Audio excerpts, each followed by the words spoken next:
Hey, everybody, welcome back to another episode of the Growth Capital Podcast. I am your host, Justin Dixon, and today we've got Ezra Goldman on the podcast. He is the co-founder and CEO of Upshift. Upshift is redefining car subscription for the autonomous era. Subscribe to a car that drives you around, runs your errands, and valet parks itself all in one. So it is a very interesting podcast episode. We talk a lot about autonomous vehicles, where they are now and where they're going. He's essentially trying to create an ability for somebody living in a city and eventually in a rural area to not have to own a car, but to essentially have the ability to call a car, have it to kind of show up at your house when you need it, and then drive itself away when you're done with it. So I think you'll really get a lot out of this episode. So let's get Ezra on the pod. Interested in hearing conversations with private equity leaders, CEOs of private equity-backed companies, and startup entrepreneurs where they share their stories about their career journeys, starting, investing in, and scaling successful businesses, and the important role that having the right talent plays in building a successful business, then you are in the right place. Welcome back to another episode of the Growth Capital Podcast. Here's your host, Justin Dixon.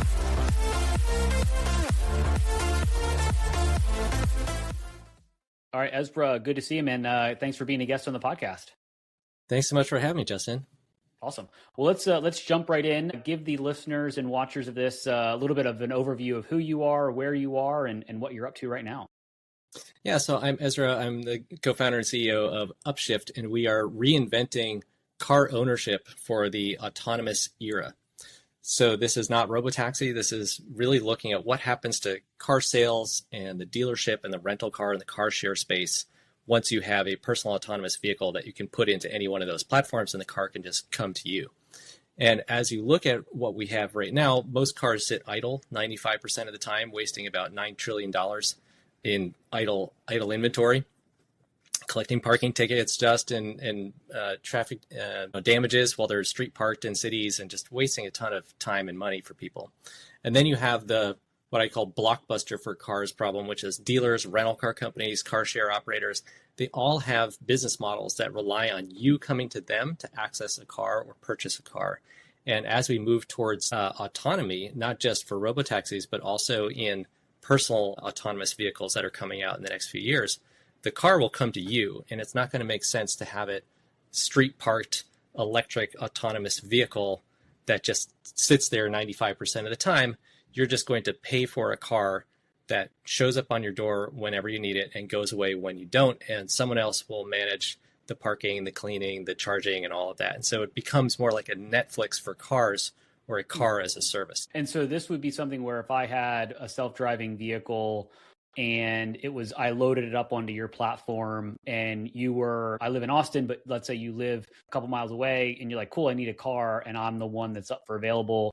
It would be parked in my driveway. And then I get an alert saying, hey, Ezra needs my car and whatever. And then it just drives to you, picks you up, does the things that you need to do. And then it comes back to me as the sole owner. Or are you thinking more of this would be organizations would own fleets of vehicles that they would have scattered throughout a geography, and the same thing would happen, like they would get called by a user, or both? Yeah, it's not peer-to-peer, so we're focused on current operators like dealerships, rental car, and car share operators who would own and operate these fleets of unified identical vehicles that they could integrate the technology stack into, and we can make a very efficient model out of. And then you would subscribe or pay for a monthly membership based on how much you drive. So think of it like maybe a 6,000 mile a year lease, a 9,000 mile a year lease, 3,000 mile a year lease, even if you're in, a dense urban market. And you would pay for time and miles based on how much you drive. And then that car would just show up when you need it and go away when you don't. And the reason for that is because you can get to a much more efficient model that way, because you can streamline all the vehicles, streamline all the hardware and software, streamline the charging and operations and cleaning when all the cars are identical and interchangeable, and they're all managed by a centralized fleet operator, as opposed to a peer-to-peer model, which tends to be much more challenging to pull off in terms of efficiency and making for a really coherent, positive unit economics, and can lead to a lot of issues for the owner, right? So let's say you want your car back suddenly, but it's across town. Well, now I have to get you a different car, and now you're pissed off because your car is red and this one is blue or whatever. I mean, it just ends up being a lot messier to manage than to just say, look, you just pay $500 a month and you get a car when you need it, and you can have whatever car you want as long as it's the exact one we have on the platform. And then you can also have your car everywhere, right? So if you're in Austin, you're in San Francisco, you're in New York, you get the same personalized vehicle experience no matter where you are. So that answers my question. This would not be, I have a car and you just manage it and I get the same exact vehicle. It's similar to a rental vehicle. The only difference is I don't go to the rental car company. The car comes to wherever I am, essentially. It's more of a subscription. So right now we offer 4, 8, or 12 days per month of access time. And you always get the same make, model, trim. And as we scale up, we think we can move that to an hourly rate structure as the cost of delivery comes down with a fully autonomous stack. But yes, essentially it would be like a virtualized car in your pocket where anywhere you go, your car is there ready and waiting for you. And eventually you can move towards API integration to personalize that experience everywhere you go. If you own the car and you go on a trip to New York, well, now you got to go rent a car at Hertz. But this would be more like, now I just have my phone as my car. And, whenever I want it, I hit a button and poof, it shows up. And it doesn't really matter which city I'm in. I always get the same car and experience.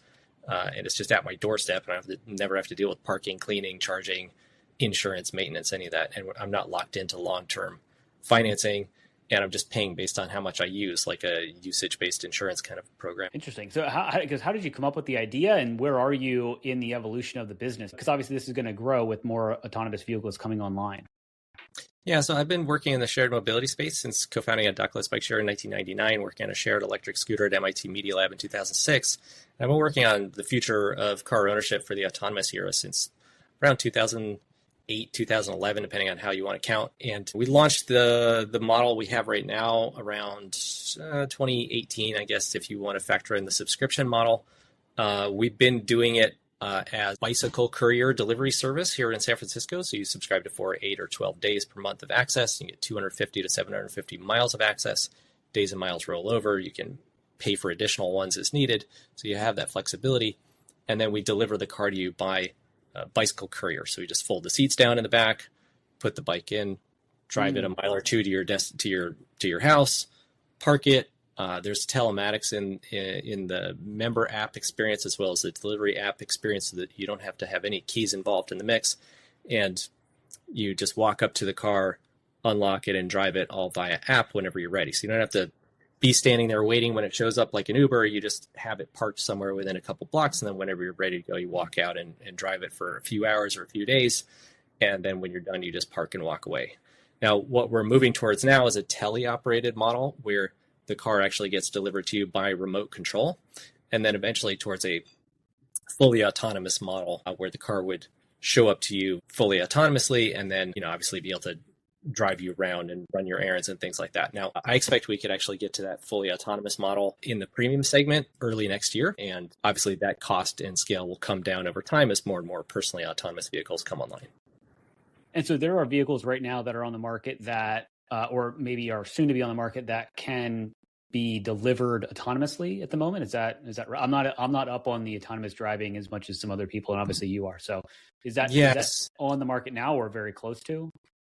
Very close. So remote driving is here. So there are a number of operators who are doing remote driving. You may have heard about similar types of technology with the Waymo Senate hearings that got a lot of press recently. But that's remote assistance, which is essentially just somebody sending commands saying, hey, back up, or, that fire truck is not heading to a fire. You don't have to move aside. Like, it's not actually one-to-one human driven. But there are other companies that are doing one-to-one human driving, more like a drone. And there's about half dozen different companies out there who have been spending the last 5-6 years perfecting that technology. And that technology is now coming to market as something that can scale. So that's a technology that we're using right now to essentially move from bicycle courier, which is like the V1 prototype, to a delivery driver, which is the V2 prototype, which essentially gets us to a more valet experience where it can instantly show up and instantly go away, and drives a lot of efficiency, enables us to scale to lower density and larger radius service areas. And then the fully autonomous, that's coming out later this year, early next year, depending on which market you're talking about. And I don't want to disclose exactly the market rollout plans because it's not my confidential information to share on a public podcast, but it will be coming out in the next, I'd say, 6 to 12 months. This will be in the luxury vehicle segment. So think Lucid Air type price point.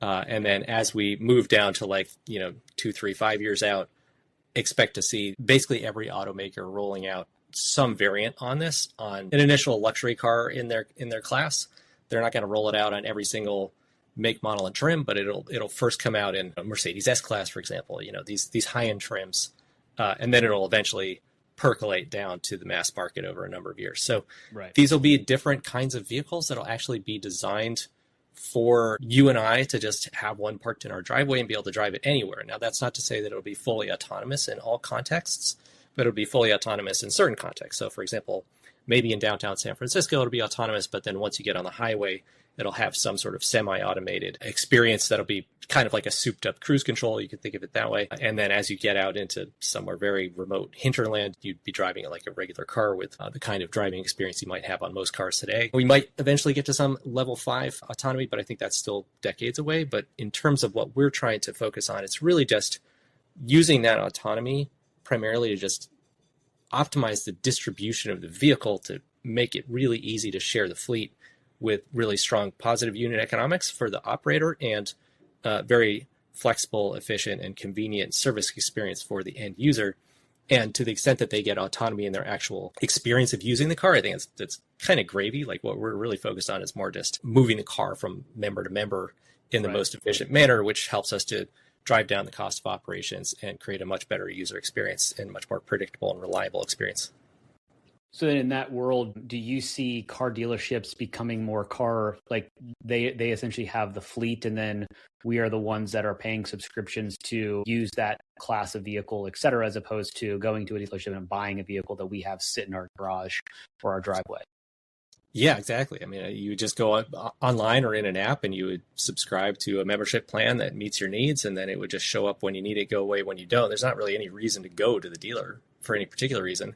And then that would be integrated into a variety of other services, at least in dense urban metros, right? So you have bike share and ride share and robotaxi and transit and all these things. And eventually you get to the point where you're just paying, a few $100 to $1,000 maybe, and you're getting a package that essentially works for your lifestyle, right? You get a bus pass and a certain amount of access to bike share and scooter share and a certain amount of access to a car. And that all gets wrapped up into, one mobility as a service bundle. And we're just focused on really the software orchestration layer, the delivery and dispatch, the subscription management, account management layer for the car component of that. And then we're integrating third-party hardware and working with fleet operators who want to scale this up. Love it. And then I guess, so you've been doing this or thinking of this for a long time. So now that you've kind of gotten to scale and maybe even the industry is caught up from a mass market perspective or about to catch up, where do you see your platform going? You're focusing on going out and finding these fleet operators that are going to have these autonomous vehicles and putting your software into the vehicle and also the app integration that a consumer would use to log in. Is that kind of where the next steps are for you? Yeah, so we've really focused on the software layer. So we have the member app experience to manage your subscription, book your car, locate, unlock, and drive it keylessly, track your consumption. All of that is done through the member app, both web and mobile. And then we have a delivery driver app.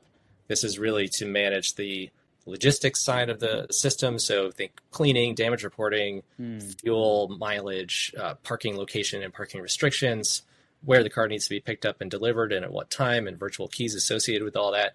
And then taking all those data, pulling it into our backend system, which is a dispatch platform to track every single booking and exactly like the mileage and toll and gas billing.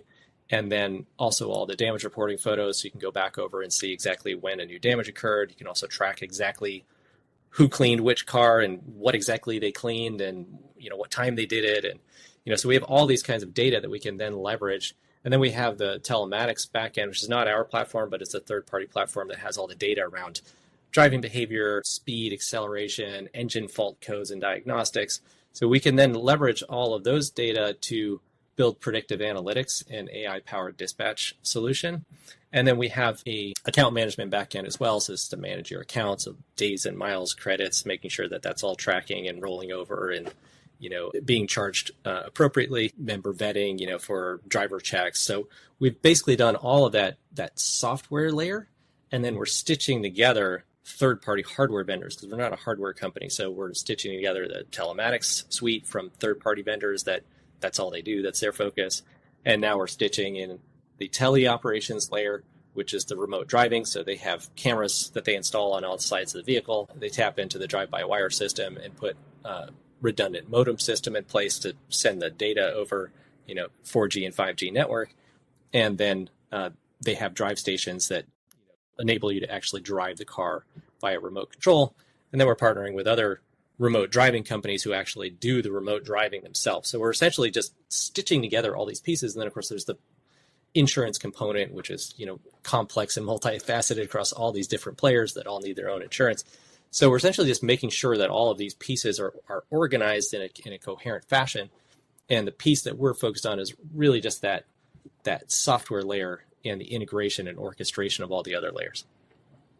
And so as a company yourself, like where's the company now? Obviously you've been in business for a while. You're based, I'm guessing, in San Francisco where you live. Yep. Is it you and a couple of co-founders, or do you have a big team? Like what does that kind of look like? And maybe on the back of that, how is kind of AI helping you to scale faster than maybe you could have done or would have done a few years ago?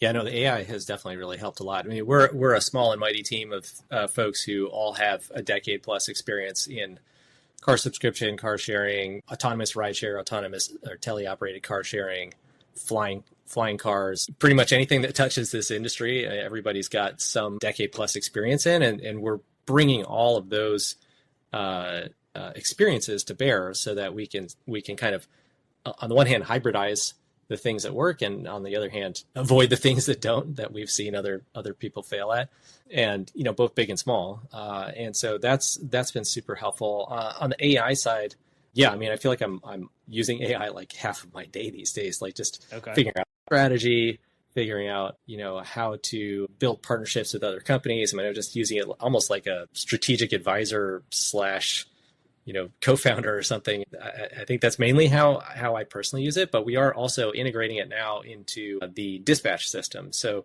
the thing that we found is really the hardest to scale with this, and the most complex piece is really, let's say you have 100 cars in a given market. So we have 100 cars in Austin.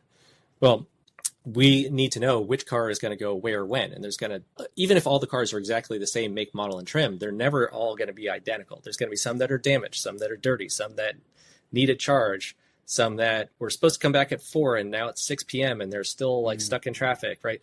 So there's always going to be things that are dynamically occurring in that ecosystem. And even though for the most part, people are booking 24 hours or more in advance right now, as we move towards teleoperations and then full AV, we expect that we'll be able to optimize around shorter and shorter booking delivery windows, right? So right now we push people into a 24-hour plus booking period, and we charge a premium for same-day delivery, mainly because it's much harder to execute.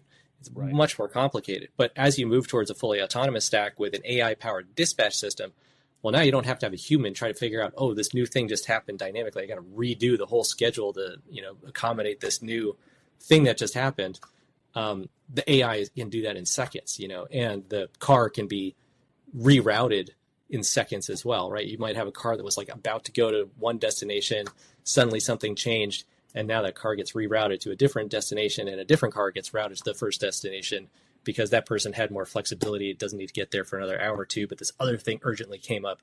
So there's all of this kind of dynamic aspect of it that AI can enable and really scale that you can't do without. And so that's probably the most exciting application that we're looking at with AI. Yeah, it's interesting. As you're talking about the overages and the logistics, I remember I lived in Philadelphia and I sold my car. This is back in probably 2011 or so, and maybe 2012. And Zipcar was like a big thing, that just had come out, and obviously not autonomous, but you were very much you could if cars were available, you could select it that day, that hour, or whatever. But you had a very fine timeline because you knew that somebody else was going to come pick that vehicle up at a specific location or whatever. So obviously yours is different, but similar in the sense of if there are overages, your schedule gets all messed up, and then it's a trickle down effect. Now, obviously AI is probably much faster than a human on being able to make those course corrections than you or I just sitting there being like, oh gosh, what do we do now? We have one car that's gone and we need 2 cars and all that. Yeah, well, and this is obviously this solves a consumer problem of the car shows up when you need it, goes when you don't. It's a great consumer solution. But what I think is a little less obvious is the optimization for the for the operator. And so what you pointed to is really the key tension in any car share model, right? And so if I'm Zipcar, first of all, I have to have cars available near you when you want one.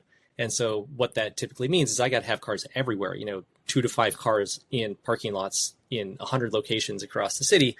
And what you care about is not, does Zipcar have 1,000 cars in Philadelphia? What you care about is, does it have one that's within 2 or 3 blocks of my house at 4 o'clock when I need it? And if they don't, then you don't really care that they have another car that's like halfway across town, because that's, now I got to Uber to it and whatever. I might as well just Uber to where I'm going at that point. So that's really the key friction point. And the other reason why that's even worse is that those 5 cars, let's say, that are within walking distance of your particular house, they're all specific assets booked at specific times and places. And first of all, they're going to have like 30 makes and models, which is another challenge.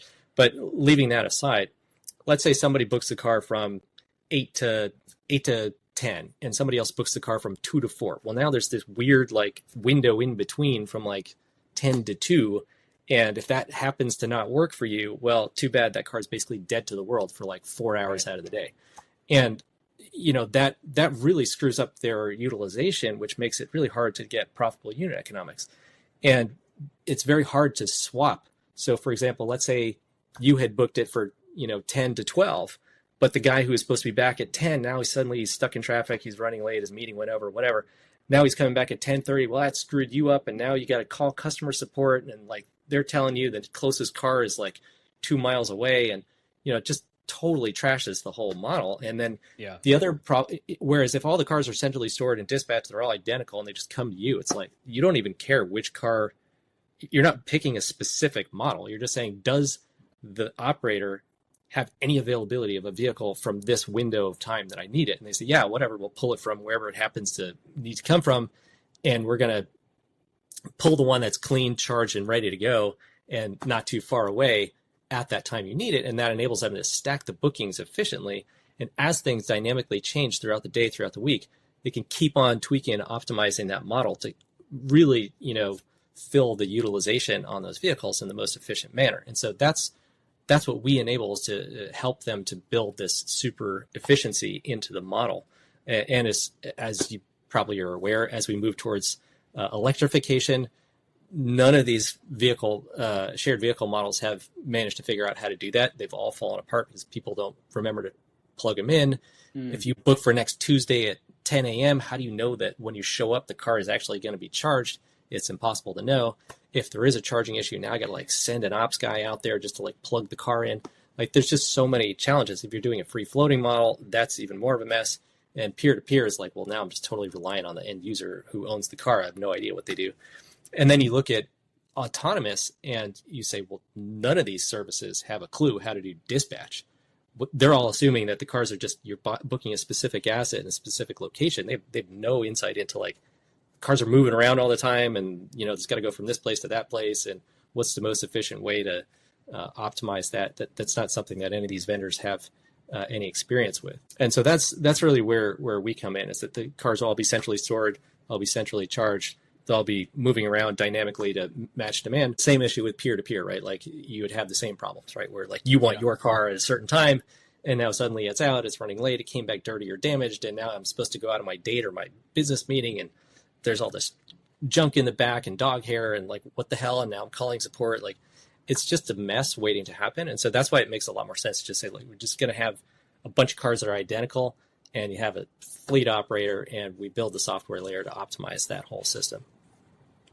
No, it makes a lot of sense. I wanted to go back to something you said about the AI thing, because I think it's interesting, because when I talk about AI and when I talk to founders about AI, a lot of them, default to, or most people default to it's help me write a better sales email or marketing email or marketing campaign. And I think for founders of solo founders or small business owners that maybe don't have a board or, other people that they can bounce strategic ideas off of, I wanted to kind of dig in a little bit on how you're using it as more of a strategic advisor of, hey, I'm trying to break into this customer, this industry. What do you think? And maybe talk a little about how you actually use it, because I think it's interesting that most people are using it more as a better email writer versus I need to sit down and solve or think more deeply about this problem.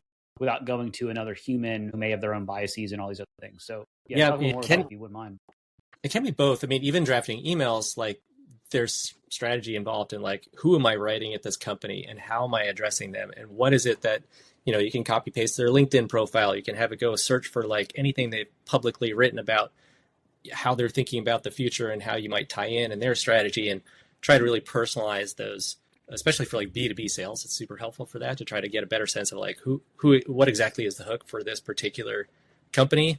I just used it this morning to, as I was trying to figure out, I was like, okay, I got this like corporation and I think they're doing something around teleoperations because that's kind of in their wheelhouse. They're a tier 1, but I don't really know exactly what they're doing. Can you help me figure out like anything they've written about this publicly about what they're doing, and then help me figure out what's a partnership or a pilot we could do together that would be like in line with what they're trying to do, what this particular person within the company has been talking about and doing, and what they're, and then help me to draft something that's going to be really, so it's not just about the copy. It's about like, how do you actually build a strategy around it? I was using it for another partner where I was like, all right, who I've been doing this, but it's not really working. What do I do? Can you go like, if you're on Gemini, I can like read your last email threads and figure out exactly all the correspondence you've had with different people.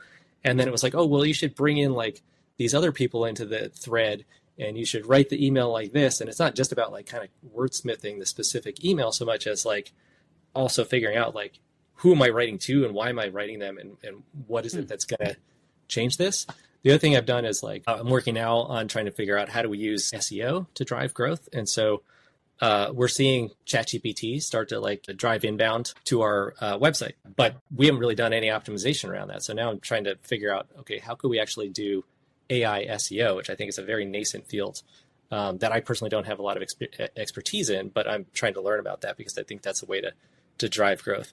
Another thing we've done is like pricing. So the pricing on the website may look fairly simple. It's like 4, 8, or 12 days for like $400, $600, $800 a month, essentially, with insurance and delivery all included. That looks kind of simple.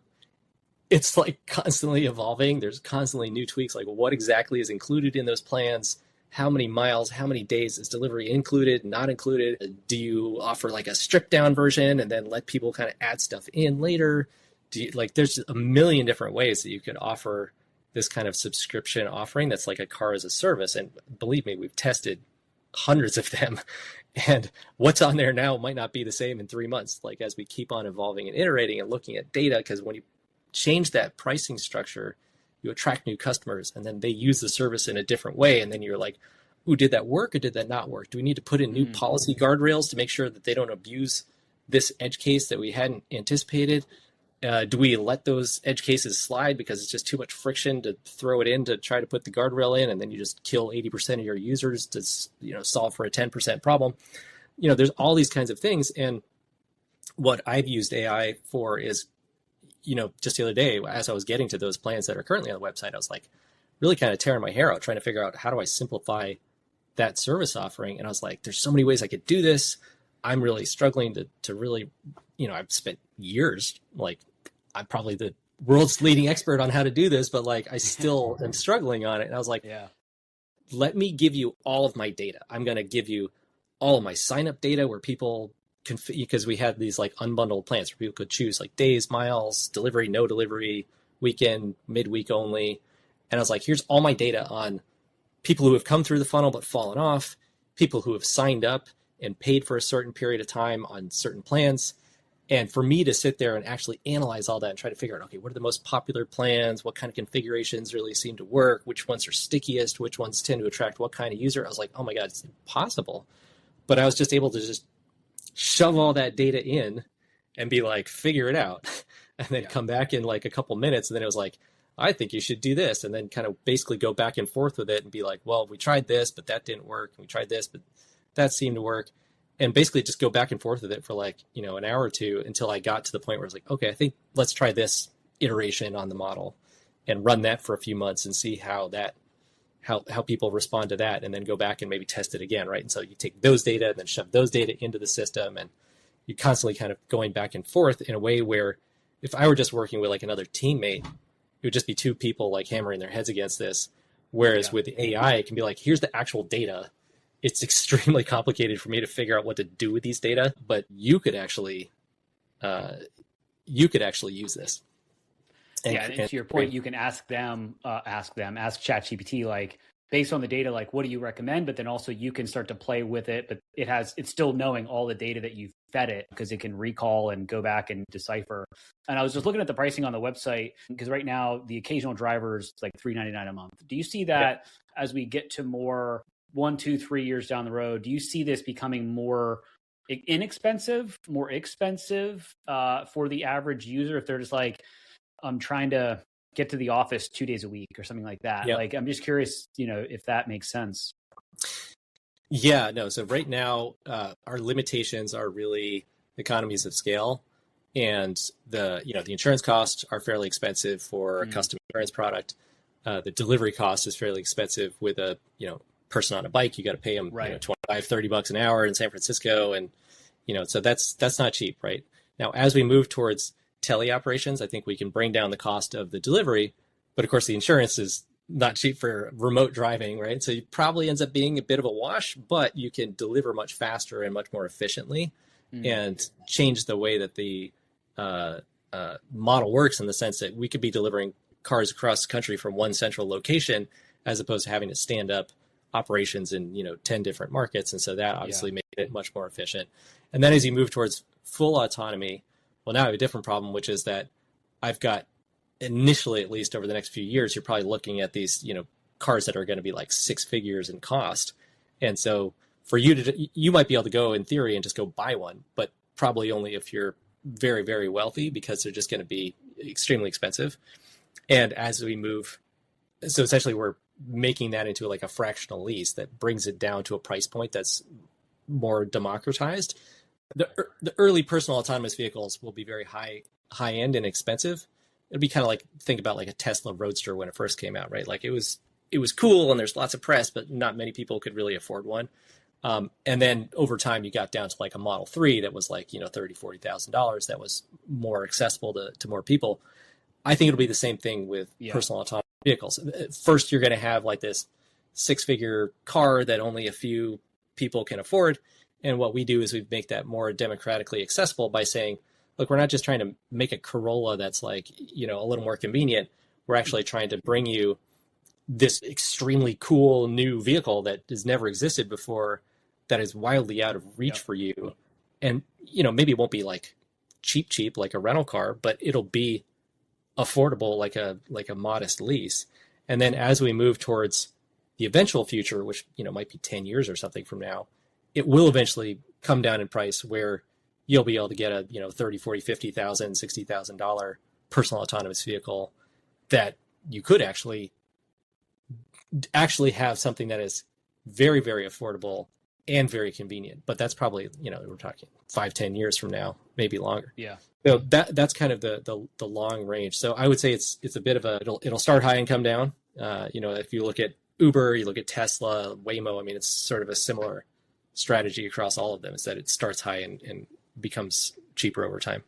Yeah, no, it makes sense. As we wind things down here, we're recording this in early March 2026. If we jumped on a podcast a year from now, like what's like 1 or 2 things that you're trying to achieve, in the business to, make the next 12 months, success? Yeah, the next 12 months are huge. So we're looking to add teleoperations, integrate AI, integrate with dealerships and fleet operators, like rental car and car share operators, and then move towards full autonomy. So we're planning to do all of those things in the next 12 months, as well as ramp up the growth. So we've got a pretty huge growth map over the next 12 months. What we've been doing so far is really just building all the software stack, testing the business model and pricing model to get it to this very simple model that you see there right now, and making sure that business model is actually viable with unit economics today. And so even if full AV doesn't come for a decade, or it comes, but it's just so expensive that it's really just like a pilot or beta kind of thing and low volume, we can still keep doing what we're doing right now, even with a guy on a bike, and scale that up. And that's profitable and viable right now. And we actually have some fleet operators who are like, all this AV stuff, this is like 20 years from now.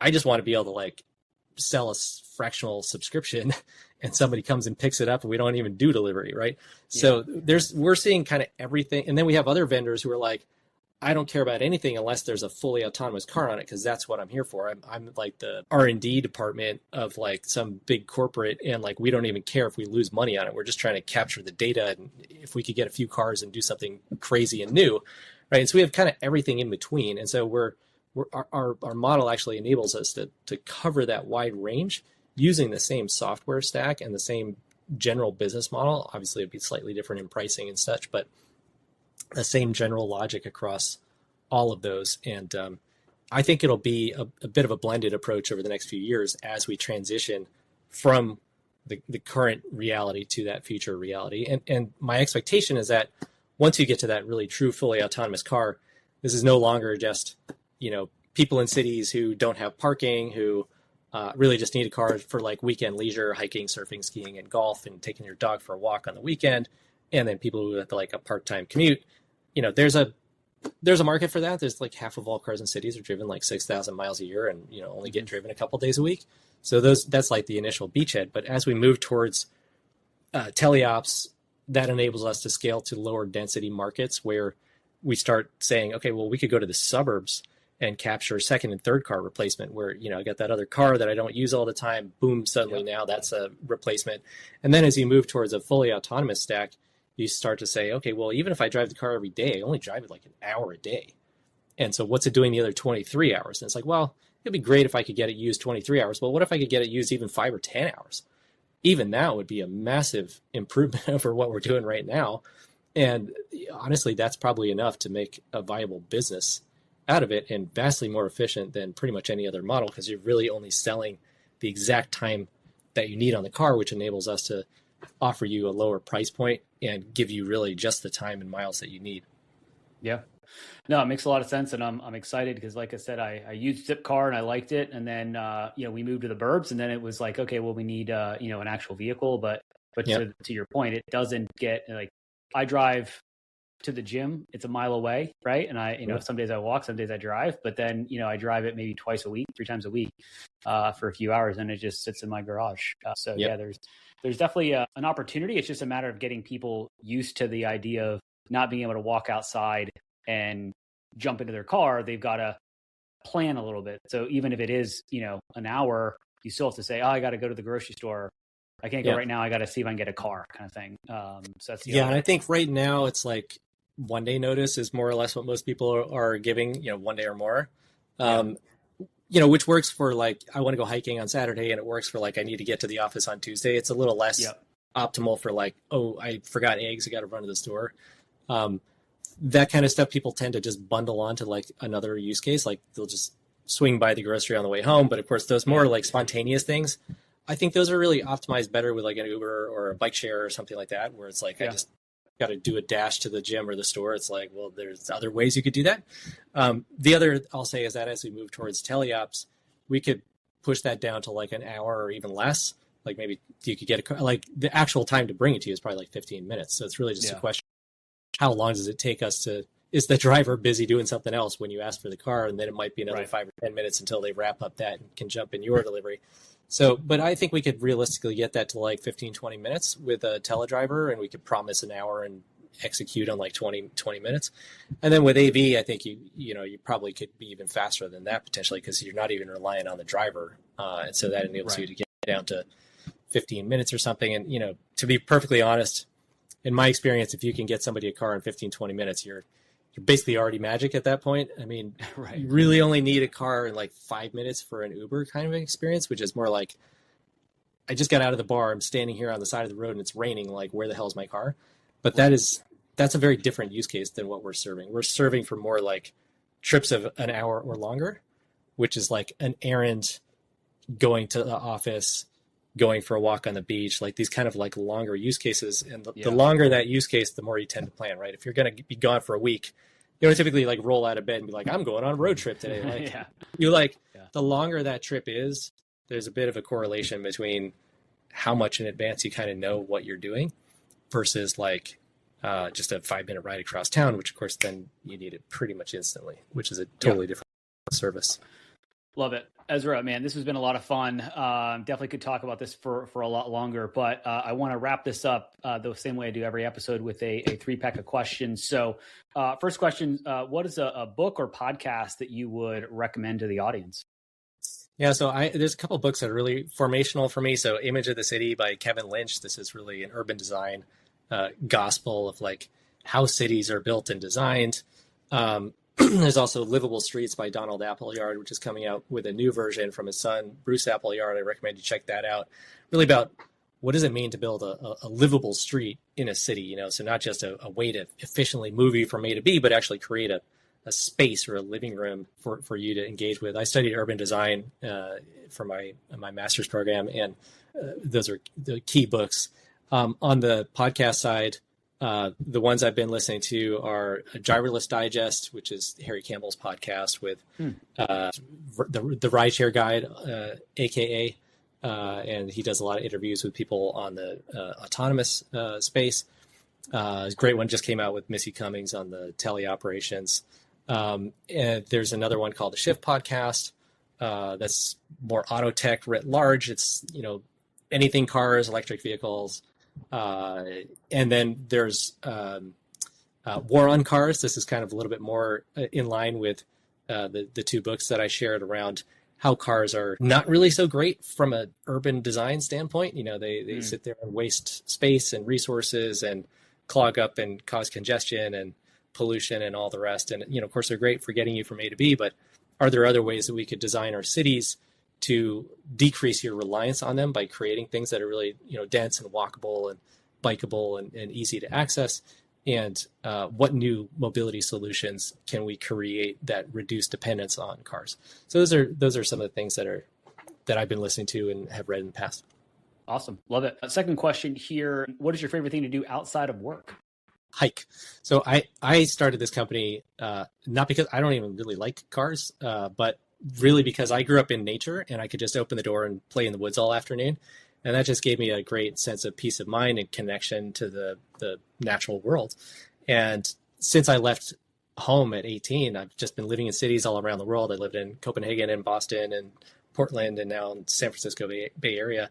And everywhere I go, it's kind of the same. It's like the nature is like out there. It's like an hour away somewhere. And like, if you don't have a car, you can't get to it.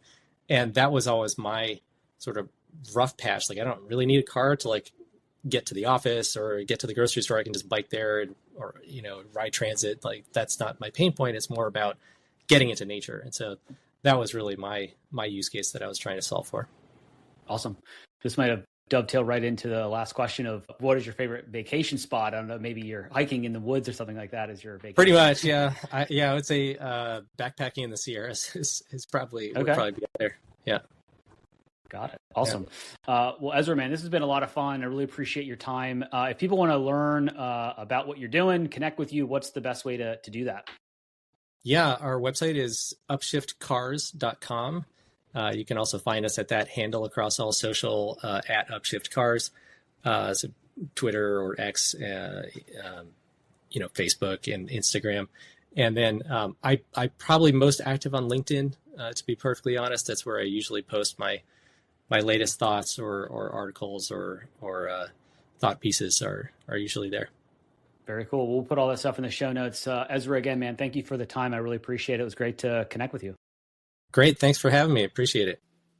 I hope you found at least one actionable insight from this episode of the Growth Capital Podcast, your one-stop shop for insights from private equity leaders, CEOs, and startup entrepreneurs on starting, investing in, and scaling successful businesses, as well as the role having the right talent plays in growing a successful business. It would be greatly appreciated if you would rate and review this podcast. And if you're watching on YouTube, please like and subscribe and drop us a comment so we can expand the audience of this podcast. Thank you for all your support, and don't forget about upcoming episodes dropping every Tuesday.